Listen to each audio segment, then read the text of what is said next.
Hello दोस्तों, कैसे हो आप लोग। आई होप आप सभी अच्छे और मजे में होंगे। मेरा नाम भारती। आज के इस वीडियो में हम लोग क्या पढ़ने वाले हैं। आज के इस वीडियो में हम लोग केमिस्ट्री का एक टॉपिक, उस टॉपिक का क्या नाम है, उस टॉपिक का नाम है Rutherford alpha particle scattering experiment, या इसे हम लोग कहते हैं गोल्ड फॉयल एक्सपेरिमेंट। सो आज इस एक्सपेरिमेंट को हम लोग देखने वाले। इस एक्सपेरिमेंट को करने वाले कौन कौन थे, तो उसको जो लीड कर रहा था वो था रदरफोर्ड, और उसके साथ साथ और भी बहुत सारे लोग काम कर रहे थे, जिसमें थे गीगर एंड मार्टसन थे। ठीक है, इसमें अल्फा पार्टिकल मतलब क्या होता है, तो अल्फा पार्टिकल मतलब होता है जो एक बहुत ही हैवी पार्टिकल रहता है, बहुत ही ज्यादा भारी पार्टिकल रहता है, जिसे अगर सिंपल सा कहा जाए तो जो हीलियम रहता है, हीलियम, और उस पर क्या रहता है 2+ का चार्ज रहता है। ठीक है, और इसके थ्रू एक एक्सपेरिमेंट किया जाता है, और इसी एक्सपेरिमेंट को हम लोग क्या कहते हैं, गोल्ड फॉयल एक्सपेरिमेंट कहते हैं। अब गोल्ड फॉयल क्या क्यों कहा गया है, क्योंकि इसमें देखो गोल्ड फॉयल का यूज हुआ है, इसलिए इसको गोल्ड फॉयल एक्सपेरिमेंट भी कहा गया है। ठीक है, a series of experiment conducted by Geiger and Marsden under the direction of Ernest Rutherford. अब देखो बहुत सारे सीरीज ऑफ एक्सपेरिमेंट हुए, मतलब काफी सारे एक्सपेरिमेंट हुए। किया किसको उस एक्सपेरिमेंट को किया किसने, तो उसको किए 3 आदमी, गीगर, मार्टसन और एक थे अर्नेस्ट रदरफोर्ड। अर्नेस्ट रदरफोर्ड जो थे वो जो सारे एक्सपेरिमेंट हो रहे थे, उन सारे एक्सपेरिमेंट को ये लीड कर रहे थे।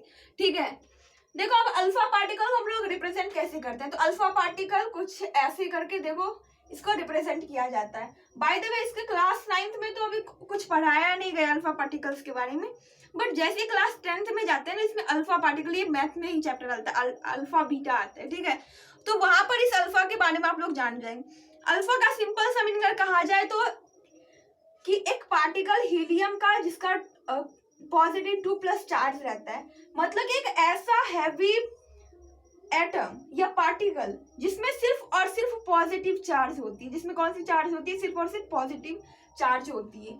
अब देखो इसको एक्सपेरिमेंट को किया कैसे गया, तो देखो एक मैं यहाँ पर डायग्राम बनाती हूँ जिसके थ्रू समझने में आसानी होगी।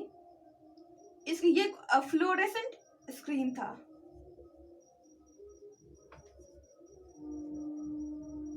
इसमें क्या किया गया, ऐसे करके गोल्ड फॉयल लगाया गया। ठीक है, ये गोल्ड फॉयल ऐसे करके वो चारों तरफ से ऐसे लगा दिया गया, बस एक साइड से खुला हुआ था, और यहाँ पर एक पार्टिकल रखा गया, अल्फा पार्टिकल। ठीक है, ये कौन सा पार्टिकल, ये अल्फा पार्टिकल है। अब देखो यहाँ पर क्या लगाया गया, यहाँ पर ये गोल्ड फॉयल था। ठीक है, और यहाँ पर क्या किया गया, ये जो अल्फा पार्टिकल है यहाँ से रे निकाला गया, मतलब अल्फा पार्टिकल का ये जो है ये बीम है, अल्फा पार्टिकल, अल्फा पार्टिकल ये है, और ये अल्फा पार्टिकल का बीम जो कि जा रहा है और इस गोल्ड फॉयल पर जाकर के लग रही है। ठीक है, अब जैसे देखो मैं एक लेजर लाइट ली और ऐसे इस बोर्ड पर दी। ठीक है, तो वैसे ही क्या हुआ कि बोर्ड को समझो कि एक गोल्ड फॉयल है, और यहाँ से अल्फा पार्टिकल को क्या किया जा रहा है, यहाँ से छोड़ा जा रहा है। ठीक है, अब क्या हुआ कि अल्फा पार्टिकल का जो रे था, ये जो बीम था, वो यहाँ पर गया।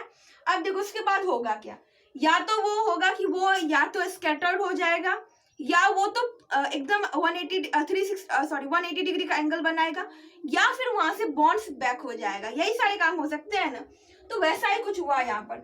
अब देखो बहुत सारे ऐसे जो रे थे जो कि सीधे चले गए, कैसे चले गए, वो पूरा सीधे चले गए, और बहुत कम, मतलब बहुत कम, हजारों में से बहुत कम, 1-2 ऐसे पार्टिकल थे जो कि स्कैटर हो गए, यहाँ से क्या हो गया, स्कैटर हो गए, मतलब दूसरे डायरेक्शन में वो ऐसे करके मूव करे गए। ठीक है, और उसमें से काफी कम, मतलब उसमें से भी कितना, अगर 12,000 हम लोग पार्टिकल ले, सपोज करो कि 12,000 आदमी खड़ा कर दे, उसमें से कोई एक आदमी, तो वैसे ही 12,000 जो रे थी उसमें से कोई एक ही ऐसा रे था जो कि बाउंस बैक हो रहा था, मतलब कि यहाँ पर गया और वापस वो यहाँ से यहाँ पर बाउंस बैक हो गया। ठीक है, वो कितने थे, वो थे 12,000 में सिर्फ एक ही, मतलब काफी कम थे। अगर कहा जाए तो देखो यहाँ पर यहाँ पर क्या है, यहाँ पर प्रोटॉन है और इधर न्यूट्रॉन है, सॉरी इलेक्ट्रॉन है। अब देखो यहाँ पर अल्फा पार्टिकल आया, और जो इसको टच नहीं किया, मतलब ना तो वो इलेक्ट्रॉन के पास गया, ना तो वो प्रोटॉन के पास गया, वो ऐसे सीधे निकल गए, और बहुत कम ऐसे थे जो कि इस पर जा पाए, तो वो क्या हो गया, या तो इधर उधर वो क्या कर गए, स्कैटर कर गए, और उसमें से काफी कम क्या हो गया, 1-2 वो क्या हो गया, बाउंस बैक हो गया। ठीक है, ऐसा उन्होंने एक्सपेरिमेंट के थ्रू ऐसा उनको पता चला। अब इसी को ऑब्जर्वेशन क्या तो मोस्ट ऑफ पार्टिकल्स मतलब कितना 99% ऐसे पार्टिकल्स थे past straight through the gold fall, वो पूरे सीधे चले गए, ना इधर देखे ना उधर देखे, पूरे अपना सीधे चले गए, 180 डिग्री का वो एंगल बनाए। सम ऑफ अल्फा पार्टिकल बहुत कम वे डिफ्लेक्टेड बाय स्मॉल एंगल्स, वो छोटे छोटे एंगल से डिफ्लेक्ट हो गया कह सकते कि स्कैटर्ड हो गया, अलग अलग दिशाओं में वो बिखर गए। ठीक है, वेरी फ्यू मतलब क्या है, 1 out of 12,000 alpha particle, 1 out of मतलब कि 12,000 में कोई एक आदमी को खड़ा कर दिया जाए तो वैसा उसमें हुआ कि 12,000 वो जो अल्फा पार्टिकल्स थे उसमें एक ऐसा अल्फा पार्टिकल देखने को मिला जो कि रिपेल्ड बैक, मतलब कि वो पूरा वहां से वापस आ गया, जिस एंगल से गया तो उसी एंगल से वो वापस आ गया।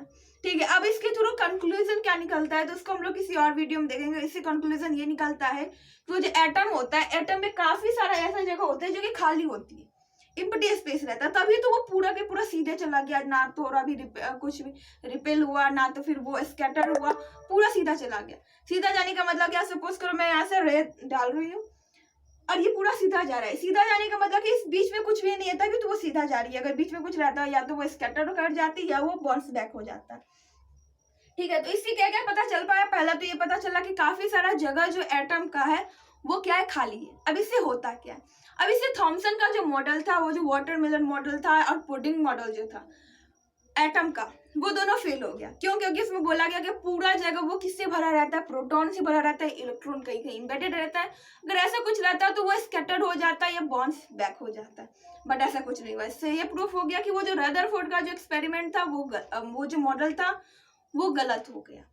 ठीक है, क्योंकि काफी सारे जगह खाली है उसमें, तभी तो लाइट जो है वो सीधा जा रही है, और कहीं कहीं पर जहां पर वो न्यूक्लियस से या किसी भी इलेक्ट्रॉन से वो टकराती थी तो वहां से स्कैटर हो जाती थी, और कहीं कहीं अगर न्यूक्लियस पर जाती थी तो वो बाउंस बैक हो जाती थी। सो यही था आज का ये जो गोल्ड फॉल एक्सपेरिमेंट, जो हुआ कब, तो ये एक्सपेरिमेंट करवाया गया 1909 का एक्सपेरिमेंट है। आई होप आप लोगों को समझ में आ गया होगा कि गोल्ड फॉल एक्सपेरिमेंट में क्या हुआ। गोल्ड फॉल एक्सपेरिमेंट में ऐसा ही कि ये देखो, ये जो है ना ऐसे बनाई हुई हूँ, इसको बोला जाता है फ्लोरेसेंट स्क्रीन। अब इसका मतलब क्या होता है, अब देखो यहाँ से लाइट जा रही है तो ठीक है, तो वो ऑब्वियसली कि वो इस पर स्क्रीन पर दिखेगी और वो काफी छोटी छोटी वो पॉइंट में जैसा दिखेगा। बट देखो ये जो फ्लोरेसेंट स्क्रीन होता है, इससे क्या होता है ना कि जहां पर वो जो रे जा रही है, जहां पर इस स्क्रीन को छू रही है, वहां पर एक पॉइंट, बहुत गाढ़ा सा पॉइंट बन जाता था, जिससे वो जो एक्सपेरिमेंट करने वाले थे उन सबको पता चल पाया कि अच्छा हाँ यहाँ पर क्या हो रहा है, रे जा रही है। ठीक है, सो आज के इस वीडियो में इतना ही। आज के इस वीडियो में हम लोग क्या पढ़े कि गीगर ने, मार्सडन ने और रदरफोर्ड तीनों ने मिलकर के क्या किया, बहुत सारे एक्सपेरिमेंट किए, जिसमें से एक एक्सपेरिमेंट का नाम था गोल्ड फॉल एक्सपेरिमेंट। इसमें उन्होंने क्या किया, एक फ्लोरेसेंट स्क्रीन लिया जिसके बीच में गोल्ड फॉयल डाला, जैसे एल्यूमिनियम फॉयल होता है जिसमें हम लोग रोटी वगैरह रखते हैं, तो वैसे वो गोल्ड फॉयल एकदम पतला सा लेयर था। ठीक है, वो लिया गया, उसको बीच में लगाया गया और वहां से अल्फा पार्टिकल को छोड़ा गया। अब इससे क्या हुआ, अल्फा पार्टिकल का रे बीम जो है वो जा रहा है और गोल्ड फॉयल पर लग रही है। जहां जहां पर वो खाली जगह थी वहां पर सीधा चला गया, जहां पर इलेक्ट्रॉन या प्रोटॉन था या कह सकते हैं कि न्यूक्लियस था, वहां पर या तो बाउंस बैक हो गई या वो स्कैटर्ड हो गई। आई होप कि आप लोग समझ में आ गया होगा, ये वीडियो आप लोग के लिए यूजफुल रहा होगा। अगर वीडियो पसंद है प्लीज वीडियो कर दीजिएगा एक लाइक और हमारे चैनल कर दीजिएगा सब्सक्राइब। Thanks for watching.